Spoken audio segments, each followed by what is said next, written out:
இதே தமிழ்நாட்டில் இதே திமுக 1967 எப்படி ஆட்சிக்கு வந்தது?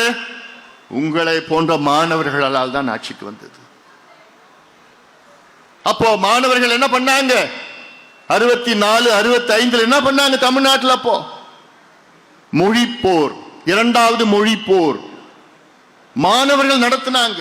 திமுக நடத்தல, மாணவர்கள் நடத்தினாங்க. திமுக அதுல ஸ்டிக்கர் ஒட்டிட்டான். எப்பயுமே ஒட்டுவானுங்களே ஸ்டிக்கர், வேற யாரோ பண்ணது, இவங்க ஸ்டிக்கர் ஒட்டினது. திமுக மாணவர்கள் தன்னந்தனியா சுயம்பாக அவர்கள் பொங்கி எழுந்து இரண்டாவது மொழிப்போர் தமிழுக்காக, நம் தமிழுக்காக மிகப்பெரிய போராட்டம் நடந்தது, கலவரம் நடந்தது, எவ்வளவு துப்பாக்கி சூடு நடந்தது. இதை திமுக காரன் பயன்படுத்திக்கிட்டு அதுல ஸ்டிக்கர் ஒட்டி நாங்க தான் சொல்லி 67 ஆட்சிக்கு வந்தாங்க. தமிழ் சொல்லிதான் ஆட்சிக்கு வந்தாங்க. ஆட்சிக்கு வந்த 67 இருந்து இன்னி வரைக்கும் தமிழுக்கு என்ன பண்ணாங்க திமுக? என்ன பண்ணீங்க திமுக? தமிழ்நாட்டுக்கு தமிழுக்கு தமிழ்நாடு என்ன பண்ணீங்க? மொழிக்கு என்ன பண்ணீங்க? வெக்கக்கேடியா, வெக்கக்கேடு. இந்தியாவில் 29 மாநிலங்கள் இருக்கு. 29 மாநிலங்கள், பெரிய மாநில சிறிய மாநிலங்கள், அது வேற யூனியன் டெரிட்டரியில் 29 மாநிலங்கள்ல ஒரே மாநிலத்தில் மட்டும்தான் தாய்மொழி படிக்காம பட்டம் வாங்கலாம். இதை விட ஒரு வெக்கம் எங்கேயாவது இருக்குமா? 29 மாநிலத்தில் தன் தாய்மொழி படிக்காம பட்டம் வாங்குற மாநிலம் வெக்கக்கேடியா தமிழ்நாடு தான். வெக்கக்கேடு, வெக்கப்படணும். நம்மலாம் கேரளாவில் மலையாளம் படிக்காம பட்டம் வாங்க முடியாது.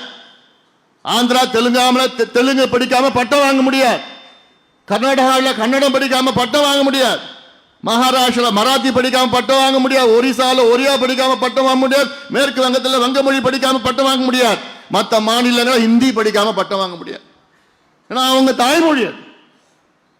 தமிழ்நாட்டில் மட்டும்தான் தமிழ் படிக்காம, ஏன் தமிழ் ஒரு பாடமா படிக்காம கூட பட்டம் என்ன PhD வாங்கலாம். ஆனா தமிழை வச்சுக்கிட்டு தான் ஆட்சிக்கு வந்த திமுக. என்ன பண்ணீங்க தமிழுக்கு? மேடையில் பேசினா போதுமா? கேவலம் தமிழ்நாட்டில் தமிழ் ஒரு கட்டாய பாடமா கூட இல்லை. ஆனா தமிழ் எங்கள் மூச்சு, உயிர் மூச்சு, வாயில வருது அசிங்கமா. மேடைக்கு பேசுறது எவ்வளவு மோசடி.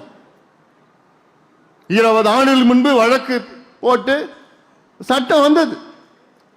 அதுக்கு பாட்டாளி மக்கள் கட்சி தான் காரணம். அதுக்கு அப்போ கலைஞர் அவர்களை வலியுறுத்தி அழுத்தம் கொடுத்து சட்டமன்றத்தில் ஒரு சட்டத்தை நிறைவேற்றினாங்க. 10 ஆண்டுகளில் 10வது தேர்வில் தமிழ் கட்டாயமா ஒரு பாடம்.